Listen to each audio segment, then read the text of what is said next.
Mesa redonda tiene que ser juzgada, evaluada en razón de la época en la cual se dio. Esa época está, yo diría, dominada por una idea, que es la noción de transición. El país era un país en tránsito desde lo tradicional a lo moderno, desde el feudalismo hacia el capitalismo, desde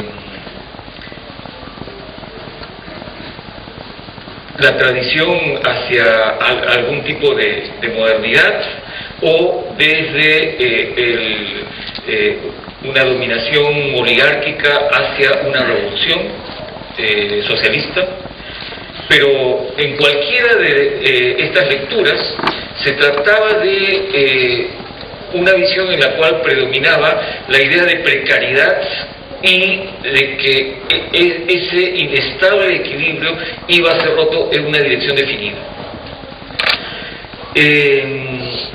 No era la única idea que estaba en el ambiente, pero yo diría que era la idea predominante, a través de estos distintos lenguajes. Cuando uno examina el discurso, el vocabulario de cada uno de los participantes, casi cada uno tiene un lenguaje distinto, pero todos terminan hablando en esta idea de la transición. Y en el caso de Arguedas no era diferente, solo que en él podía haber más ambigüedades a partir de lo que acaba de decir Gonzalo Portocarrero sobre de qué era lo que estaba en juego. Y esas ambigüedades están claramente expresadas en la novela Todas las Sangres, como muy bien lo puso de manifiesto en la mesa redonda Alberto Escobar. Alberto Escobar fue el único que escapó en esa mesa redonda al paradigma de la transición. No se trataba de dos polos y del tránsito de uno al otro, sino que habían al menos tres. Estaba el mundo indígena y estaba el mundo occidental, pero el mundo occidental estaba escindido entre lo feudal, y a su vez lo feudal estaba escindido entre lo feudal tradicional y lo feudal que intentaba modernizarse. Y de otro lado estaba lo occidental específicamente moderno. Y los personajes quedan atravesados por esas distintas alternativas. Por eso es que aparecen, dice Escobar más o menos literalmente, mestizos aindiados, criollos tradicionalistas, hacendados paternalistas, etcétera, etcétera. Y dice Escobar, esa confusión, y cuando él dice la palabra, separa la primera sílaba de las otras, esa confusión que para ustedes, dice refiriéndose a quienes ya habían participado en la mesa redonda, que para ustedes es un problema, un defecto, yo considero que es uno de los mayores méritos de la novela. Quijano intervino, era simplemente un oyente más, pero hubo una insistencia para que él interviniese. Al parecer ya había una idea de lo que podía decir por parte de Bravo Brezano. Y lo curioso es que Quijano, quien el año anterior había escrito un ensayo criticando la idea de sociedad en transición, se acoge a esta visión. ¿Qué era lo que Quijano había planteado en su ensayo sobre el grupo Cholo? En las páginas preliminares había dicho la noción de sociedad en transición implica que el proceso será relativamente breve, el proceso de transición y que se sabe hacia dónde se va. Y con la emergencia del grupo Cholo, entre otros fenómenos, grupo o sector que emerge del mundo andino, hunde sus raíces en él, se dirige hacia el mundo occidental, pero no va hacia una pura y simple aculturación, sino que está buscando su propio camino y puede ser la base de una futura nacionalidad. Ahí entonces tenemos un magma, y luego Quijano hace un análisis inclusive psicológico de lo que es el Cholo, atravesado por una serie de procesos contradictorios y donde nadie le ha trazado ningún camino previo y por lo tanto está lleno de ambigüedades. Esa imagen es, yo diría, profundamente afín a la que está en todas las sangres. Y sin embargo, a la hora de la polémica, Quijano se deja ganar por la idea que había rechazado. El proceso de cholificación aparecía entonces como una ruta hacia una occidentalización sin camino de regreso. Por lo tanto, una figura como la de Rendón Huilca era imposible o incomprensible, y era en todo caso fruto de las fascinaciones ideológicas del autor. Entonces, lo que quiero indicar es cómo en las mismas personas, empezando por Arguedas y siguiendo en Quijano, podían existir varias ideas al mismo tiempo y haber una confusión y una incoherencia en la manera como las manejaban. Yo creo que la mesa redonda fue una ocasión desperdiciada, donde un diálogo que saliera de estos sentidos comunes predominantes, de lo políticamente correcto para la izquierda de entonces, tal como se planteaba ahí, pudo haberse salido de ese plano y llegar a un plano mucho más rico, pero lamentablemente parece que los dados estaban cargados y esa ocasión, como sabemos, se frustró. Cedemos la palabra a Rodrigo Montoya. Me gustaría avanzar un paso a partir de lo que dijo ayer Abelardo Kendo, porque él apeló a la imagen del espejo, ¿no? En la mesa redonda la gente esperaba que la realidad coincidiese con la novela, y como lo que contaba la novela no coincidía con la realidad, entonces se trataba de una novela que había tratado mal el problema nacional y que su solución y su propuesta no tenía sentido. Lo extraordinario, después de casi 40 años, es que la crítica más grave comenzase desde un crítico literario, que en vez de ver la ficción que había en todas las sangres, le preocupa el grado de fidelidad de esa novela a la realidad. Y creo que en la novela Todas las Sangres hay, de parte de Arguedas, un intento extraordinario de inventar una historia. Él inventa un conflicto que no vio en la realidad. En San Juan de Lucanas había una pequeña mina, había un viejo conflicto entre pequeños mineros y comuneros y trabajadores. Arguedas se sirve de ese pequeño detalle para intentar inventar un conflicto extraordinario en el que se enfrenta el capitalismo con el mundo andino en su conjunto.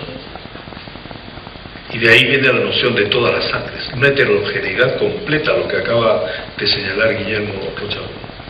Los terratenientes no son todos iguales, hay matices, variaciones, los comuneros, los personajes, y aparece un hombre, un Rendón Huilca, que no existía en la realidad.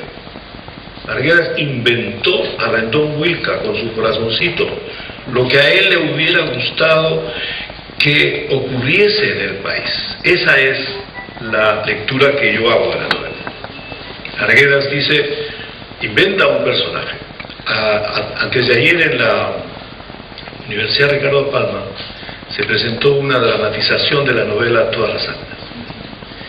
Y para sorpresa de todo el mundo asistente, apareció en el estrado Ceferino de la Cruz, que es considerado como una persona que inspiró a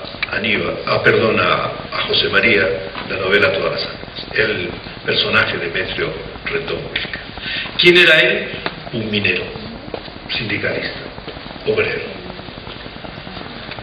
Y Rendón Wilca es un comunero que habla quechua perfectamente, que habla castellano no muy bien, que no cree en Dios, que discute y conversa con todos los personajes del mundo reunidos en la novela, y que va descubriendo la necesidad de una alternativa propia a partir de el derecho que tenían los pueblos andinos a esa mina.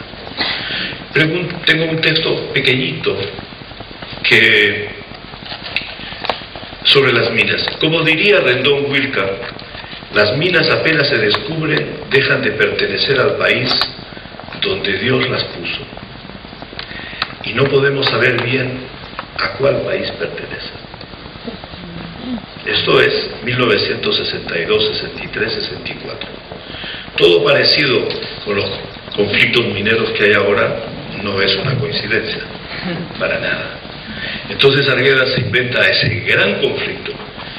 Y cuando uno está esperando una solución que podría ser la victoria de Rendón Wilca, la victoria de Rendón Wilca no se produce. A Rendón Wilca lo mata un hombre del ejército con un tiro. Y él le dice, mátame. Rendón Wilca no forma una guerrilla, no hace una guerra contra el capitalismo ni nada, simplemente se deja morir. Pero él dice que lo importante es que las comunidades no pierdan su punto de vista colectivo, que esa es la esperanza mayor. Y la novela termina justamente cuando, después de la muerte de Rendón Wilca, se escucha un ruido subterráneo extraordinariamente grande y fuerte. Lo sienten todos los terratenientes, lo sienten todos los indios, lo sienten todos menos los empresarios mineros, menos el subprefecto. Es decir, el poder no se da cuenta de ese movimiento subterráneo que anuncia la muerte de Rendón Wilca. Ese es un hecho ficticio en la novela, que después es leído en la realidad de distinta manera. Sendero Luminoso tuvo una lectura de ese final y propuso un baño de sangre para arreglar cuentas, e hizo lo que hizo. Y Arguedas era absolutamente contrario a eso.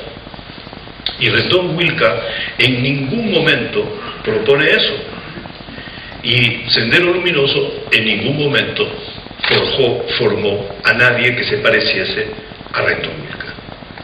Termino porque esa semejanza de Rendón Wilca con la realidad aparece más tarde. Y habría que hacer un acercamiento entre Rendón Wilca y Alberto Pizarro. Y a partir de ahí veremos cuán acertada fue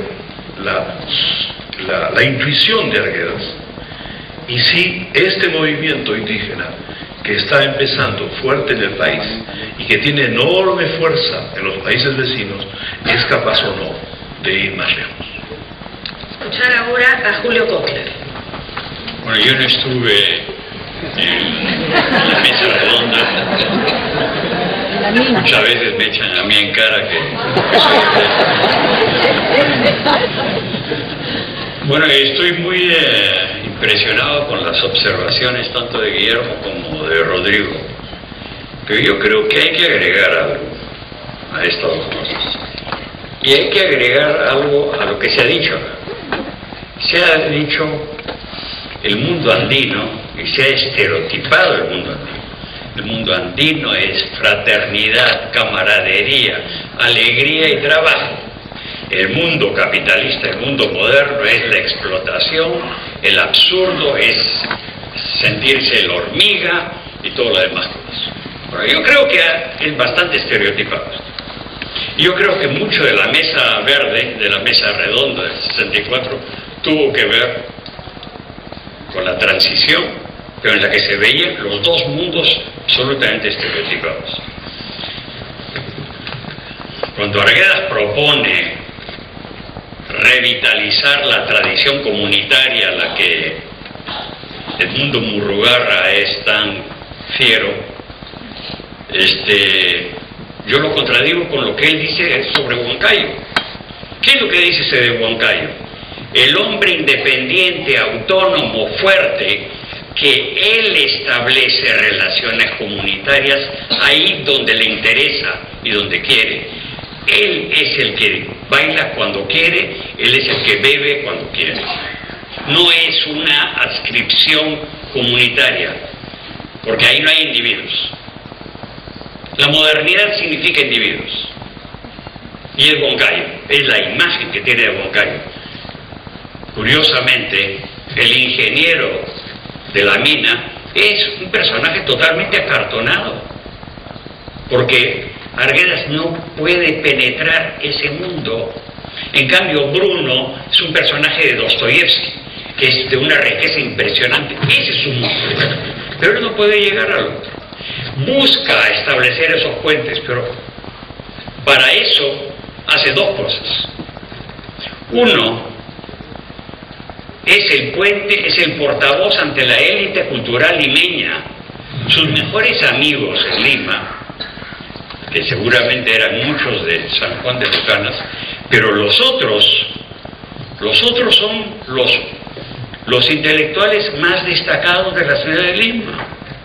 Y el punto más elevado es que en los años 38 Arguedas escribe en El Comercio, y no solamente en El Comercio, sino en la prensa de Buenos Aires. Ese es un camino que él hace, tratar de presentar a la intelectualidad limeña que el mundo andino es otro al que ellos se imaginan. Pero la otra cosa que hacen es desarrollar una política cultural para instigar una autoestima entre los naturales, entre los mestizos. Él se dedica a recopilar bailes, disfraces, máscaras, poesía, música, y proponérsela a su gente que no sabe muy bien qué son, por el carácter provinciano, parroquial en el que están viviendo. Es un proyecto moderno de crear una modernidad andina diferente. Pero por favor, tampoco es que todo el mundo andino sea perfecto y que no haya crímenes, linchamientos, abusos de mujeres, sacrificios humanos y todo, como cualquier otra sociedad. Y yo lo que creo es que mucho el debate que se da alrededor de Arguedas y sobre el Perú se parte de estos dos tipos de estereotipos. En la modernidad es el caos, es la avenida Bancay, es las barbaridades, es Alan García, etcétera, es Bagua, y por el otro lado estamos nosotros los buenos andinos, sufridos, solos, y que estamos desamparados. Nos hemos olvidado del trabajo de Huancayo. Alguna participación tuve yo ahí, donde se presentaba el nuevo hombre. Es un poco, el Huancayo es un poco, el estudio de Huancayo es un poco el nuevo indio de Uriel García, y la que presenta el hombre moderno, el hombre que compite, el hombre que sale porque puede, y muchas veces porque puede que puede. No es un hombre bonito, no es un hombre perfecto, no es un hombre bondadoso y caluroso, pero el mundo, él es el que puede establecer relaciones cooperativas a través de lo que ahora pomposamente llamamos la sociedad civil. En las relaciones tradicionales comunitarias no existe la mujer, nos hemos olvidado. Las comunidades andinas, la mujer está sentada en el piso y no participa para nada. Los niños están en la calle y los hombres se pueden emborrachar y pegar a quien le dé la gana sin que nadie le diga nada. El mundo moderno no es únicamente explotación, también es desarrollo de capacidades de organización, de colaboración y de innovación. No es únicamente explotación.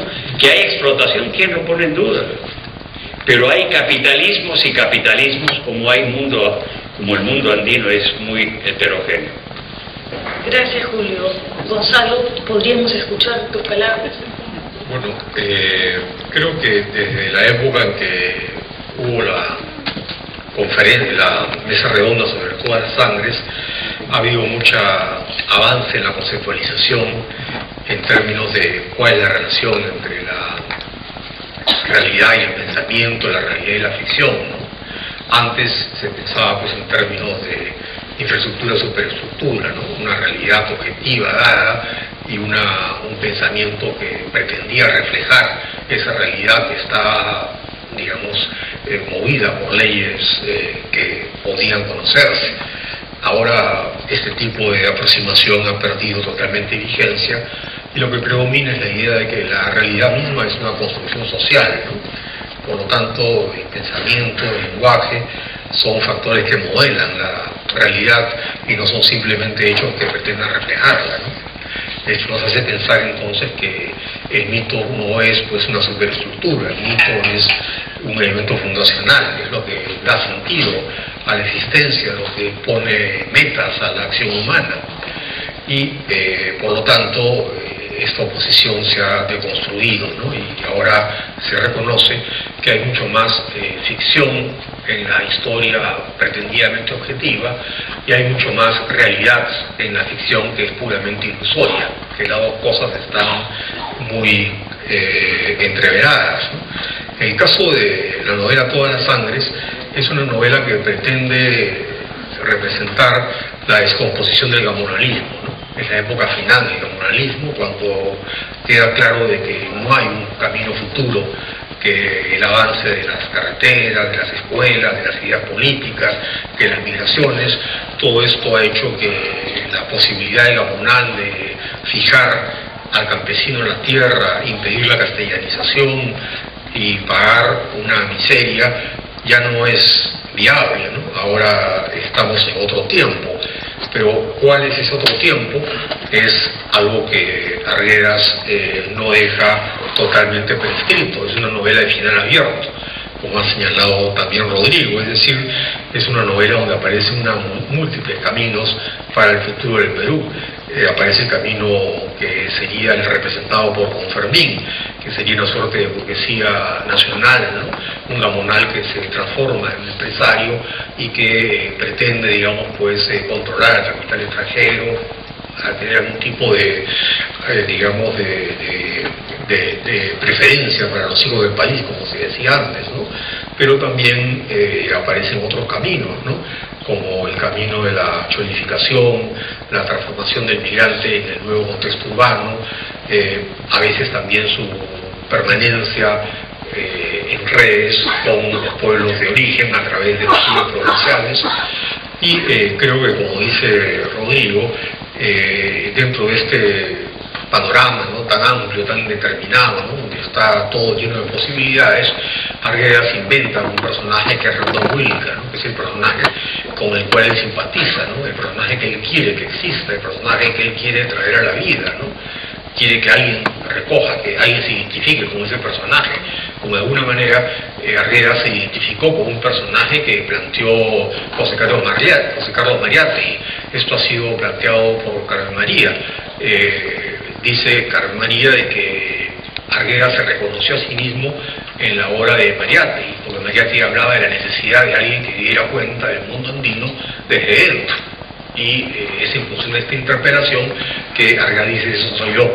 Igual, de la misma manera, digamos, pues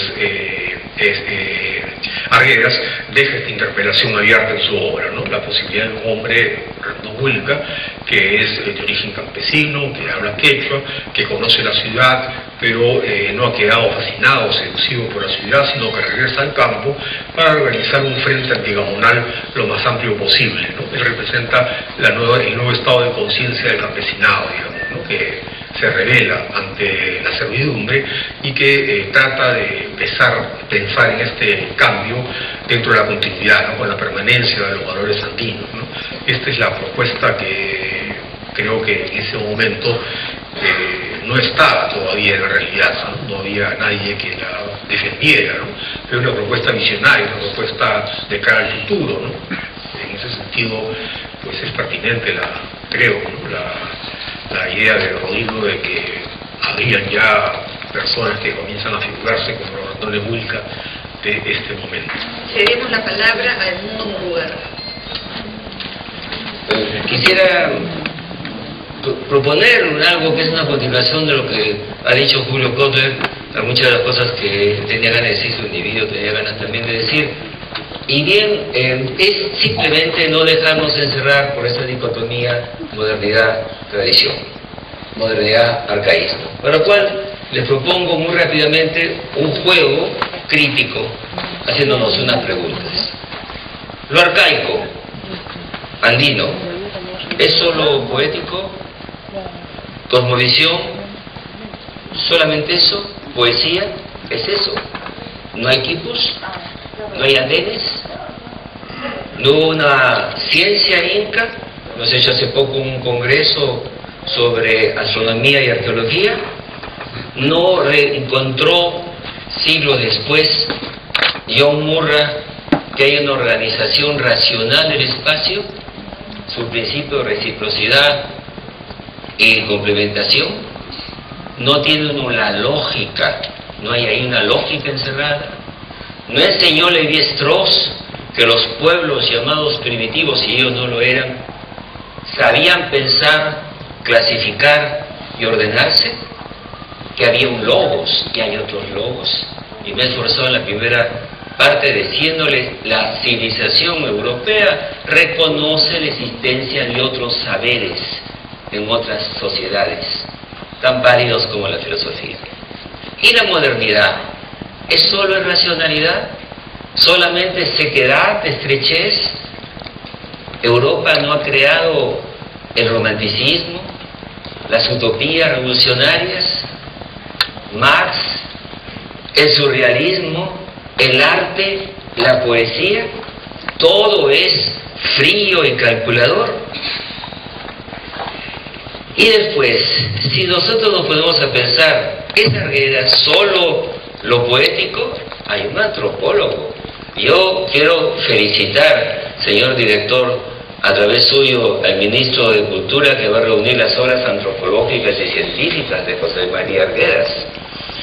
Y nuestro amigo Mario Vargas Llosa no acude al mito, a su potencia interior de la imaginación y a los demonios interiores, como él bien dice, para crear literatura. ¿No es también un creador? ¿Acaso el mito no jugó un papel importante en ese gran libro que es el suyo, La guerra en el fin del mundo? No. Creo que debemos escaparnos de esta dicotomía y simplemente regresar a ciertos conceptos muy sencillos. Primero, en efecto, una de las invenciones de la modernidad es el individuo, que llegó tardíamente, pero hoy el mundo está apareciendo individuos, y están individuos creativos que combinan y mezclan. Yo me he leído para esto, Julio, un texto de Enrique Urbano sobre tradición y modernidad, en la que tú dices, el año 91, que aparece la mezcla, lo abigarrado, ¿no es cierto?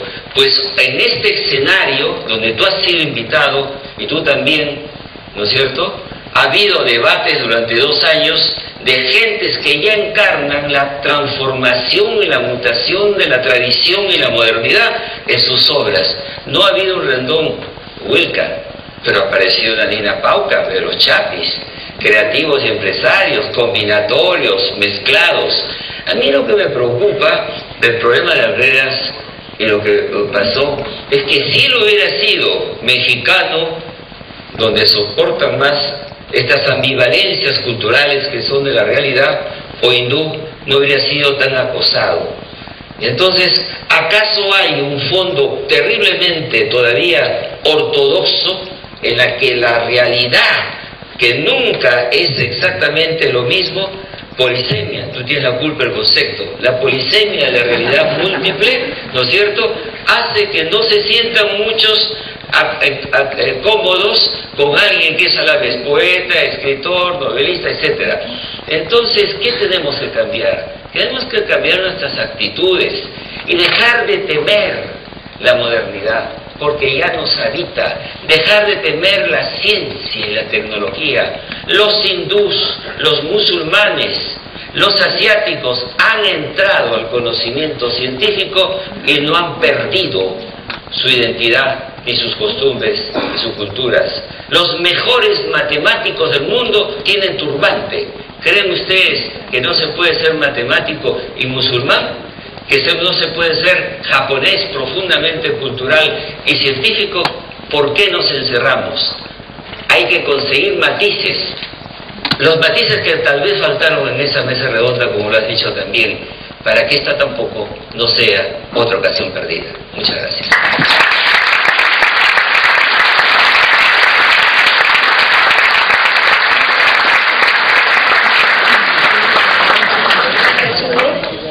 Cerramos con el mundo rural. Imitar en este país, es frase de María, es algo escandaloso, no solamente criticable, sino escandaloso. Y el problema y la tragedia de nosotros, ahí hablo en plural, porque he militado en la izquierda y estábamos en un tiempo orgulloso de ser marxista, leninista. Eso no.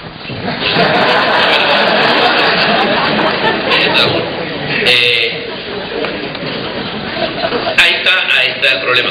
Acaba de decir Hugo este tema fundamental. Cuando hablamos de modernidad no estamos refiriéndonos a sus grandes logros, sino hoy es evidente la gran destrucción que eso significa. Van paralelos. El saber moderno produce ignorancia moderna al mismo tiempo. Entonces, de lo que se trata no es de quedarnos a discutir que hay que mezclar modernidad con tradición, cultura andina con cultura occidental.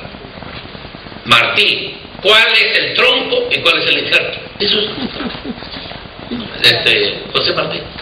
Tenemos que decidir cuál es el tronco y qué injertamos en ese tronco. Y para Martí el tronco es cultura americana en su jerga. Y en el caso de José María, el tronco es cultura andina amazónica. Y vengan los europeos, vengan los japoneses, vengan los chinos, ahí se injerta. Y María te utilizaba la frase, hay que aclimatar.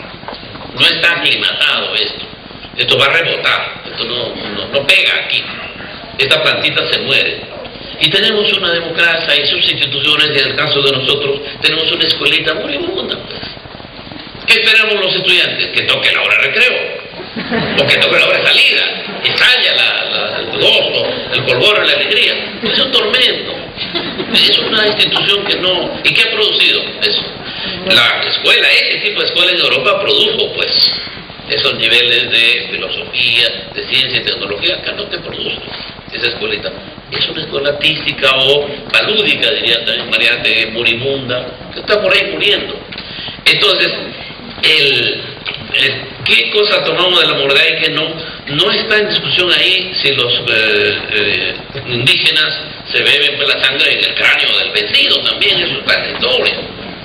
Hay que recordarlo muy bien, hay que recordarlo. Lo que está en discusión es si tomamos algunos factores fundamentales, aporte de la modernidad, y cómo lo redefinimos acá. Japón, India, China, esos patas que tienen turbante, redefinen los aportes occidentales, lo redefinen, lo resignifican, le dan otro significado. Y eso depende de una potencia. Si es una cultura muy leve, muy ligera, no puede resignificar, devorar eso, digerirlo. Pero cuando esta densidad cultural de estos pueblos, sí produce ese fenómeno. Por eso es que se recrearon esas culturas durante la colonia con el inmenso peso de un aparato estatal colonizador, con espada y con cruz. Pero sin embargo pudieron recrearlo. Y tienes ahí al padre jesuita que ha hecho su historia del cristianismo andino.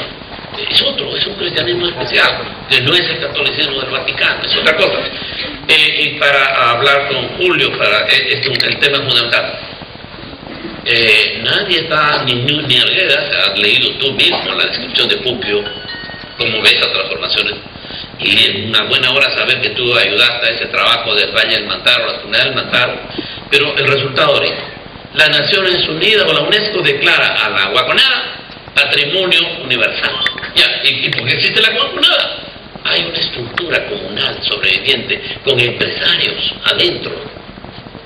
Hay que acercarse a Gamarra. Y el papel del complejo comunal Unicachi son comunidades de empresarios, ya no comuneros, pobres diablos, sino empresarios con varios complejos, en este caso acá, o Yaraya, el otro gran complejo empresarial, pero donde la comunidad sigue funcionando, ese vínculo no lo han perdido.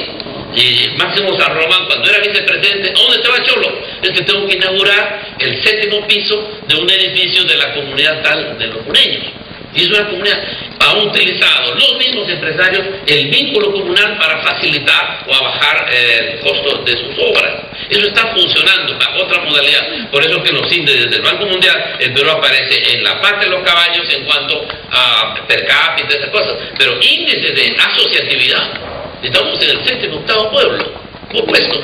Cuando estuve en función pública, visitando a un país extranjero, uno de los mandatarios me decía, oye, ¿y dónde aprenden los peruanos?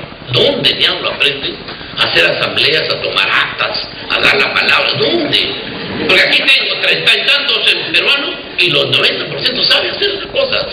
Y son señores, son peones, pero ellos saben hacer asamblea y tomar acta y firmar y dar los acuerdos. ¿Dónde lo han aprendido? Vaya usted a ver que hay esas profundidades de las comunidades, donde los bebitos están mamando la leche materna y ahí están en la asamblea comunal y tienen la cosa grabada. Entonces, no estamos pensando, obviamente, y la conversación entre nosotros tiene que ser así para que sea provechosa y fortalezca la amistad, algo que... Porque si no hay amistad, no hay nada.